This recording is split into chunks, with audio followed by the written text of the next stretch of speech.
তোমরা কি পড়া ভুলে যাচ্ছ? টপাররা কিন্তু এই জাপানিজ টেকনিক ব্যবহার করে পাচ্ছে আকাশ ছোঁয়া নম্বর। আজ জানো সেই দুটি জাদুকরী পদ্ধতি সম্পর্কে। এক, মাইন্ড ম্যাপিং। চ্যাপ্টারকে চোখের সামনে একটা মানচিত্রের মতো সাজাও।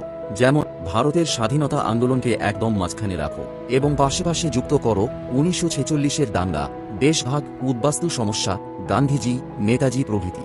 এতে পুরো বিষয়টা একসঙ্গে চোখের সামনে থাকবে, মনে রাখাও অনেক সহজ হবে।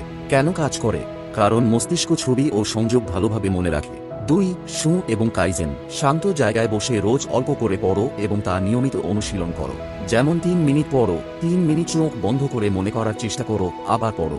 এভাবে পড়া ছোট ছোট অংশে ভাগ করো, চাপ কমবে, মনে থাকবে বেশি। কেন কাজ করে? কারণ নিয়মিত ধীরে ধীরে মনে রাখার শক্তি উন্নত করলে মস্তিষ্ক বেশি তথ্য ধরে রাখতে পারে। আগের দুটি ভিডিও অবশ্যই দেখো এবং সবটি কৌশল ট্রাই করে দেখো। পড়া মনে রাখা আগের থেকে অনেক সহজ হবে। ভিডিও ভালো লেগে থাকলে লাইক করো আর বন্ধুদের সঙ্গে শেয়ার করতে ভুলো না। পড়তে থাকো, বাড়তে থাকো।